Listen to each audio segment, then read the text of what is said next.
So I'm making this video because I believe the Edmonton Oilers are going to win the Stanley Cup. And you might, as I'm recording this, that probably sounds crazy because the Oilers have only won one of their first 7 games. People would say they're not doing very well, and I want to explain this, and I'm not a fanboy. I'm a fan. I like the Oilers, but I'm actually going to explain my reasoning behind why I believe they're going to win the Stanley Cup. And to understand this, you have to go back to the Chicago Bulls in 1990, and 89. In 89 and 90, the Chicago Bulls played the Detroit Pistons. And they lost to them both years. And both years, Detroit went on to win the NBA title. Now, in the 89, and you can see this on the Last Dance documentary, this would be episodes 3 and 4. When they lost in 89, it was kind of like, well, that sucked, but we'll be back and no problem, and we got this. The second year they lost, there was an energy shift. And that's what I really want to draw attention to, because when you understand the energy, and this can help people in business and sports and organizations and really any kind of grouping of people, you really have to understand what the energy is and how to read that. So in 1990, when the Bulls lost for a second time, there was a shift in Michael Jordan that happened. And he was really the spearhead that initiated this change where the Bulls didn't go home in that offseason in 1990. They understood they were getting pushed around physically because Detroit was physically stronger than them. And they understood that they needed to get physically stronger. So they spent that entire offseason, they were just in the weight room the entire offseason. And obviously what they did worked, because the next year they played Detroit and they beat Detroit in 4 straight games. They not only beat them, they swept them. And they went on to win their first NBA title. And I don't know that a lot of people are aware that that exact same energy, and this might be hard to explain. This is something that some people can just sense or see. When the Oilers lost in 22 to Colorado, it was like, okay, well, we did good. We'll be back next year. But the second year they lost, there was this shift that happened. And I think a lot of people miss this. They had the exact same energy that the Chicago Bulls had after they lost for the second time in a row as well. Except in the case of the Oilers, it wasn't just one player. So it wasn't just Connor McDavid or Leon Draisaitl. It was like 6 or 8 of the guys at least that were carrying this energy. And you could see it in the interviews they were having and the dialogue they were using and the words they were using. It was just really clear the energy had shifted. And now the focus was not just getting the playoffs. If you watch people talk, they'll tell you what they believe. So if you see interviews with some players on some teams, it's I think Minnesota was one of them. Their stated goal for this year, I forget who this came from. Might have been Kaprizov, might have been somebody else. But the goal was to improve the results in the offseason. In the playoffs. And I looked at that and I'm like, okay, so you guys are going to go win a round, go in the second round and then go out. And you will have completed your stated goal.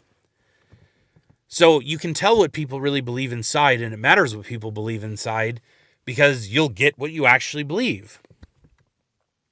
So the Oilers had this really clear energy shift, and a bunch of their players were carrying this.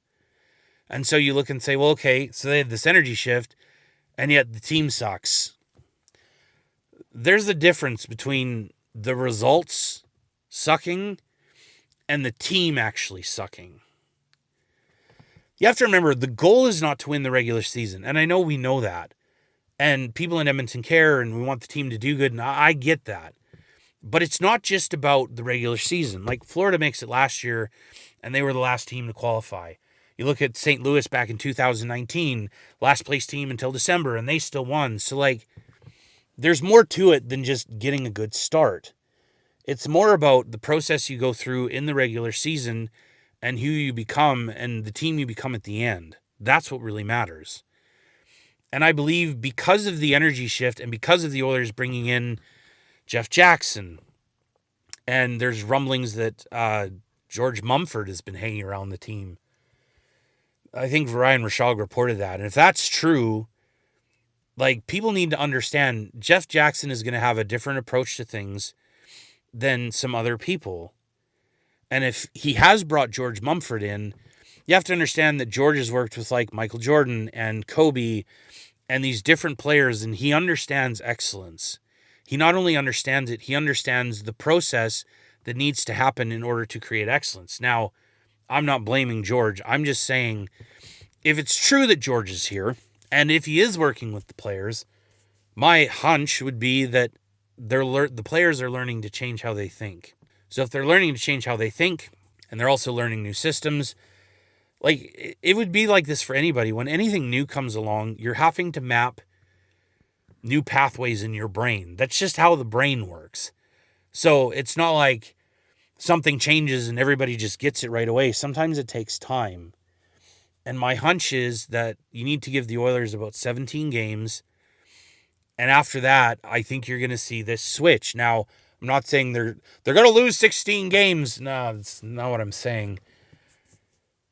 They're undergoing a process, and I believe the process that they're going through is going to allow them to be a better team and to actually realize more of the potential that they've actually got in them.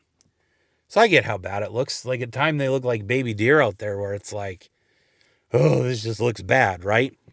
But when you understand the process behind things, it changes how you're perceiving it. And then you're not just looking at wins and losses, because the results matter. But a really good example of this was the year before. Austin Matthews scores 60 goals, right? Had a super great year. What most people don't seem to remember is there was a period in that time when in this season where he didn't score a single goal for like 8 games. And I remember watching the interview, and the Toronto media was like everybody's freaking out, right? He hasn't scored. The sky is falling.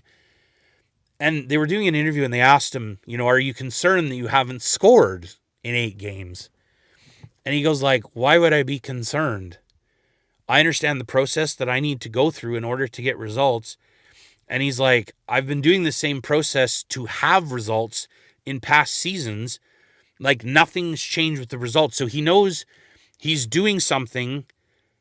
He's doing a process that generates results for him. And he's like, why would I change that now?